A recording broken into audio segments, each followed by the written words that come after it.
नमस्कार। आज हम बात कर रहे हैं मौखिक संचार की, मतलब बोलकर बात करने की कला। हमारा आधार है एक स्रोत, मौखिक संचार की कला और महत्व।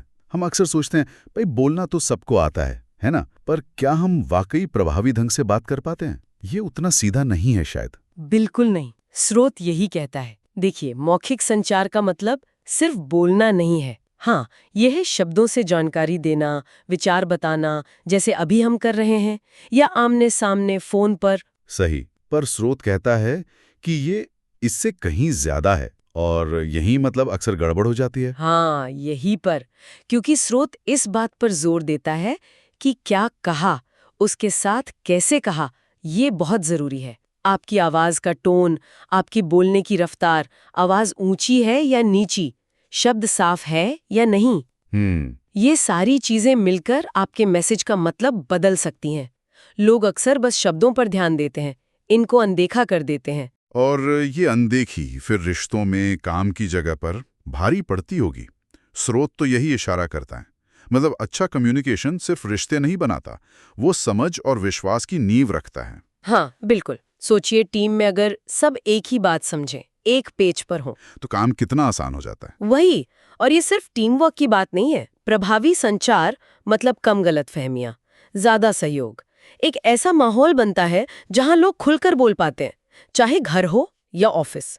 ये आपसी समझ और कामयाबी के लिए बहुत जरूरी है।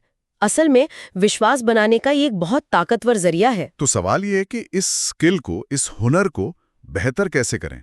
स्रोत कुछ अहम बातें बताता है। पहला है तैयारी। लेकिन ये सिर्फ ये सोचना नहीं कि क्या बोलना है। हाँ, ये बहुत आम गलती है। स्रोत कहता है कि हमें ये भी सोचना होगा कि हम किससे बात कर रहे हैं और हमारा असल मकसद क्या है। सही। क्लैरिटी होनी चाहिए। बिना स्पष्टता के मैसेज अक्सर खो जाता है। हाँ, और दूसरा पॉइंट है भाषा। साफ, सरल। अच्छा। मुश्किल शब्दों से या ऐसी भाषा से बचना जो सुनने वाले को समझ ना आए या उसे लगे कि ये मेरे लिए नहीं है। हाँ, ये भी जरूरी है। और तीसरा जिस पे स्रोत बहुत जोर देता है वो है एक्टिव लिसनिंग, मतलब ध्यान से सुनना। बिल्कुल। और ध्यान से सुनने का मतलब सिर्फ चुप रहना नहीं है। अच्छा। हाँ, इसका मतलब है पूरा ध्यान देना, बात को समझना, जरूरत पड़े तो सवाल पूछना, ताकि कोई कंफ्यूजन ना रहे। और बोलने वाले को ये महसूस कराना कि आप उनकी बात को अहमियत दे रहे हैं, ये इज्जत देने का एक तरीका है। ये तो बहुत गहरी बात है। अक्सर सुनने वाला अपनी बारी का इंतजार करता है, बजाय इसके कि वो सच में सुने और समझे। सही कहा, बिल्कुल यही होता है। और इसी से जुड़ा एक और पहलू है आपकी बॉडी लैंग्वेज, शारीरिक हाव भाव। हाँ। आपके शब्द और आपके हाव भाव, उनमें तालमेल होना चाहिए। अगर आप कह रहे हैं कुछ अच्छा, पर आपका चेहरा उतरा हुआ है या हाथ बंद है, तो उस सुनने वाला कंफ्यूज हो जाएगा। हाँ, और शायद आपकी बात पर यकीन न करे।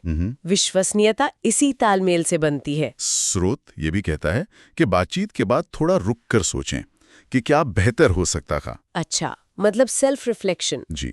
ये सुधार के लिए बहुत जरूरी है। तो कुल मिला के ये सिर्फ बोलना नहीं हुआ, ये तो एक पूरा पैकेज है। सही तैयारी, साफ शब्द, सही टोन, बोलने की रफ्तार, सुनने की कला और बॉडी लैंग्वेज का सही इस्तेमाल। हाँ, ये सब मिलकर बनता है प्रभावी मौखिक संचार। और जब हम इस स्किल को बेहतर बनाते हैं, तो न सिर्फ हमारी आपसी समझ बेहतर होती है, बल्कि हम मिलकर ज्यादा असरदार तरीके से काम कर पाते हैं। जी। ये जिंदगी के हर पहलू में काम आता है, पर्सनल रिश्तों में भी और प्रोफेशनल कामयाबी में भी। तो आसान शब्दों में कहें तो मौखिक संचार एक जरूरी लाइफ स्किल है। अच्छी बात यह है कि इसे सीखा और सुधारा जा सकता है। हाँ, लगातार कोशिश और ध्यान देकर। और यही एक सोचने वाली बात आती है।